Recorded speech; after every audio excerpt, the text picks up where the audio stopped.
Y'all know what's going on. It's time for another episode of Doing Time with Joe. I'm your host, Joe Baker. Welcome to the show, y'all.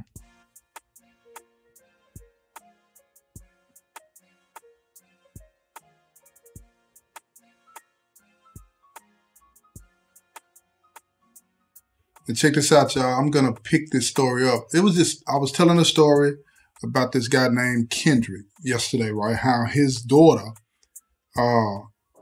had a baby by a rapist. And she hid that for a while from her fiance. And, she couldn't live with it anymore. And she finally snuck and got a test and found out that the guy that she had this one night stand with had gotten her pregnant. So she told her fiance about it, and he at first he wanted to try, but he couldn't deal with it. So he ended up leaving her. So tell me what you think about that too, y'all, in my comment section. Hit me up about that. But anyway, this guy that's the rapist, he has been charged and convicted of statutory rape of a 16-year-old girl that he had tricked with this same story of being a music producer while she was at college visiting her sister.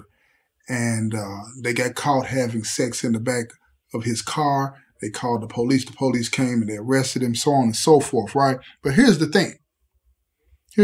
While he's in prison, and he's in the same state, and this is going to be interesting too, he's in the same state that Kendrick is in. Okay, but while he's in prison, he reaches out to Kendrick's daughter, excuse me, and he wants to see his daughter. Now, let me explain something to you. A lot of dudes like that. I know a lot of dudes like that. And he's really not interested in seeing his daughter. He's really not interested in seeing his daughter. He really is trying to establish a relationship with some female from the town. And she happens to be one that he has, in his mind, leverage over because she has his daughter. And him having visits, listen to this because this is important. And this is not in all cases, but in some that I know. And him having visits or getting visits with Kendrick's daughter, the woman that he has a child with, will in a lot of ways legitimize the stories that he's starting to circulate in the prison that he didn't know that she was 16. She looked like a grown woman. All of these things that a lot of guys use to avoid accepting responsibility. Now, if he can get Kendrick's daughter to come visit him and bring his daughter to see him, then it will legitimize him. It will legitimize his stories. I can't be a rapist. I got a child. This woman here that loves me. Now, keep in mind, the people in prison would probably never hear about the relationship and how it came about with the rapist guy and the woman that would come visit him. So they get to manipulate the story and tell it how they want to tell it. You see what I'm saying? So at the end of the day, what would happen in a situation like that is that this person will be legitimized by the story that they tell, and then they wouldn't have to worry so much about being beat up. So here's the situation. When he wrote her, she panicked. She freaked out and she told her father about it. And her father, he also panicked because he thought about his granddaughter. He didn't want his granddaughter to be around somebody like that. And he didn't want people to know that his daughter had a baby by a rapist. Now, that wasn't as important to him as the fact that he didn't want his granddaughter around, but that was something that he acknowledged when he talked to me about that. His heart was grieving. It was heavy about this situation. So Kendrick started to try to figure out where this dude was at. And he went to work. He knew a lot of people. In the penitentiary, the first thing you need to find out is the person affiliated. Because if the person is affiliated, it's easier to get in touch if you know the people that are running things. You can go talk to them, and then because they always are communicating with their brothers at other compounds. So he looked into that and didn't find anything out. So as far as he knew, the guy wasn't affiliated. So it was going to make it harder for him to figure out, how to reach out to this person. because now he's writing letters back to back, and his daughter made a fatal mistake. She responded to one of the letters and she told him, look, do not write me anymore. I am not going to allow you to see my daughter, and I'm going to the DA with it. Now, this freaked him out. But see, he got angry as opposed to smart.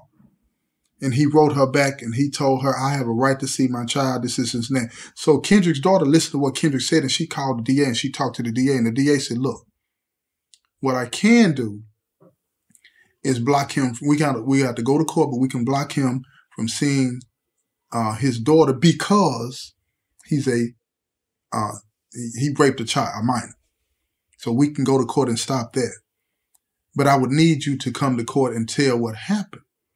And she didn't want to do that. She was so embarrassed by the situation. When she told her father was like, you should do it. But she just couldn't get herself to do it. So her father, being supportive, said, okay, I'm going to take care of it. I'm going to see if I can take care of it. So now he's reaching out and he locates this guy. And he finds out that this guy is at one of the toughest prisons in the state. Now, Kendrick is not affiliated either, but he knows a lot of people. He knows a lot of people. And he reaches out to some of the people that he's known for years throughout the system that are affiliated, hard hitters. And once he gets in touch with them, they write him back and they're like, what's going on? What's the issue? So he writes them and he tells them the whole story. He pours his heart out. And keep in mind, gang members, man, they're human too. A lot of y'all out there might not want to understand and believe that, but they are. So when they wrote him back, they said, man, I understand, man, but that's not the family business. You feel what I'm saying? Now, we can get somebody else to take care of it, but, if you want the family to take care of it, I got to get other people to agree with that. That's what he was trying to explain to him. All right? So Kendrick was willing to pay. He was willing to pay. But see, this is how it works in the fam. You know what I'm saying? When it comes to business like that. Now, if you can put your foot down and avoid smacking somebody upside the head. Now, you got some brothers that like to do the smacking. But for the most part, the heads like to keep trouble down because you got all kind of other business going on. So if you can avoid that, still get paid for it and avoid smacking somebody because that leads to other things, dominoes start to fall, then they'll do that. So they go put some pressure on this dude. Say, look here, man. My family reached out to me. Now, they always say my family because they want the individual to know this is blood, right? Which it ain't, but they want them to think that. My family reached out to me and said, you trying to holler at my fam about visitation. You're not getting visitation. You keep stirring the pot. We're going to make an issue out of this. You understand? Now, dude wasn't too keen on reading the room. He wasn't too keen on reading the room. So he was like, that's my daughter. So he made this on the spot in front of the gang members. He made this story seem like he's being treated wrong and this, that, and the third. You know what I'm saying? So now they're looking at it like pausing. Man, I don't want to get involved in this. This is a family matter. You feel what I'm saying? So they back up and they write Kendrick back and say, look, man, dude's saying this, dude's saying that. And gang members that ain't got nothing, they don't want to get too invested in stuff like that. They don't want to get too invested. Even if they're getting paid, they don't want to get too invested in stuff like that. But you always got those brothers that hate people with those particular type of charges. You always got them. And that's what the fam had. There was a couple of brothers, they didn't care. They wanted to beat him. They wanted to beat him. So brother was like, look, if anybody want to take care of this on their own, y'all can take the money what Kendrick willing to pay, and then y'all go do what you do, right? So they wrote Kendrick back and said, man, look here, man. Send that money to such and such. I'm going to take care of that. So Kendrick sent the money. Man, look here. Within 72 hours, they beat the brakes off this dude. I'm talking about crushed him. Sent him to the back. And the back is check-in, right? They sent him to the back. But it didn't stop him from writing those letters. Now, he's continuing to write those letters. And Kendrick is getting frustrated with this because his daughter is stressing and his granddaughter one day is going to ask the question, where's my daddy? What do you tell her? He's thinking about all of these things. This is not going to go away. This is not going to go away just by beating somebody up. Because this dude doesn't have forever. He's going to get out one day. And he tells his daughter, you are going to have to go down to the DA's office and you're going to have to get this man's parental rights stripped away. Stripped away. And you're going to have to tell the truth about what happened. This is the only way to do this, where you will be able to prevent him from visiting with his daughter, period. So it took a while, but after a while, she finally went down to the DA's office. She sat there and she told them what happened. So now they filed some papers on her behalf, and now they're going to court about the parental rights. And because it was a civil matter, they didn't bring the dude to court. They had him on the phone while they were in court, and the judge and everybody was talking to him, and they were telling him that he would not be able to visit with his daughter under any circumstances, as long as he was under, there's a sex offender registry, and he would never be able to come off the sex offender registry. So in essence, he would never be able to see his daughter. So in the course of the conversation, now he's stressing. Now don't get it twisted. People in prison just don't read the room well either. You know what I'm saying? And even if you're on the phone, so he's stressing. He's like, y'all can't stop me from seeing my child. And the DA and the people in the room, they understood what that meant. Legally, they could. Legally, they could. But if this man decided that he wanted to get out and come by that house or whatever, they would have to deal with that like that. And they told her, look, his parental rights have been stripped, but we're going to put a protective order against him the day that he walks out of prison, so he cannot come near you or your daughter. But this is not going to go away. Simple as that. And if he does come around, we're going to deal with it. But a protective order, man, look, y'all know what that is out there. A protective order really don't have no juice. You know what I'm saying? Dudes, a protective order works with people that obey the rules. A protective order doesn't work with somebody that don't obey the rules. You tell them not to do it, they're going to do it anyway. Catch me if you can. A lot of dudes in here like that. So check this out. This fool gets out of the penitentiary one day, right? Let him out. Now he's got the bracelet on. He's supposed to be around the kids. He's supposed to be doing all this and that and working and all this and that and that and this and that and this. And now he locates Kendrick's daughter. And she thinks that she sees him. She actually did, but she wasn't sure. She told her father, look, I think I seen it. I think I seen him sitting outside the school. So her father said, call the police. Now Kendrick is panicking because think about that. He's in prison. He's got a life sentence. He cannot be out there to help his daughter and his granddaughter. And his granddaughter has no clue as to what's going on. So Kendrick steps it up a little bit. He steps it up. He said, look, I got to do something. I have to do something to stop him from seeing my granddaughter. He's telling his seller this, right?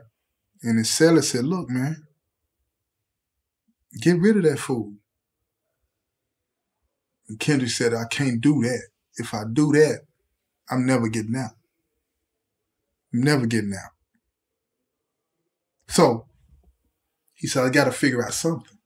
I got to figure out something, man. So unbeknownst to Kendrick, his seller, they've been sellers for a long, long time. And his seller sees Kendrick as a brother. But he knows Kendrick's not cut like that. He knows he's not cut like that. So his seller makes arrangements to have dude taken care of. Now, he don't want him killed either. You know what I'm saying? Because he understands, people in the penitentiary talk all that rah-rah stuff, and people in the streets talk all that rah-rah stuff. But when them police put you in that room, they put that light on you, and it's shining down on you, they get to talking crazy, talking about they're going to lock you away, this and that. You get to start telling who told you to do this and who told you to do that. So he don't want to catch a facilitation charge. But he's deep into the street, so he tell his partner, he said, look, man, I need somebody to beat this dude. I'm talking about beat this dude. Beat him. Take him out in the woods somewhere and beat him. Don't say a word as to why you're beating him. Just take him out in the woods and beat him. He's going to know why he's being beaten. So after a few weeks or something trying to track him down, they finally locate him, right? Because Kendrick Sellers trying to get information on him without letting Kendrick know what he's doing. Because he messed with Kendrick, but look here. He ain't finna be playing no games about that. He's a real penitentiary dude. When he gets ready to do something, he keeps it on the low, low, low. So he gets everybody to find out what dude is, so they snatch him up. Listen to me now. They snatched him up. They got him. They got him in the trunk. They take him out into the woods. Now, they live in this rural area. You know what I'm saying? On the outskirts. You feel what I'm saying? They got him out there. They got him out there. They get him out the car. He tied up. Start beating on him. They don't say a word. He's begging them, please, what did I do to you?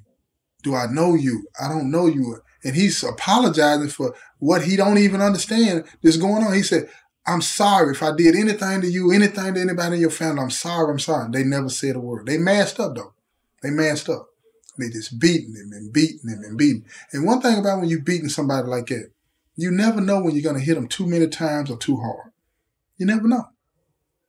So they kept beating him. Now he passes out.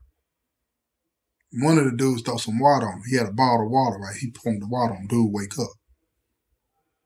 So now they're whispering, is that enough? You think he's had enough?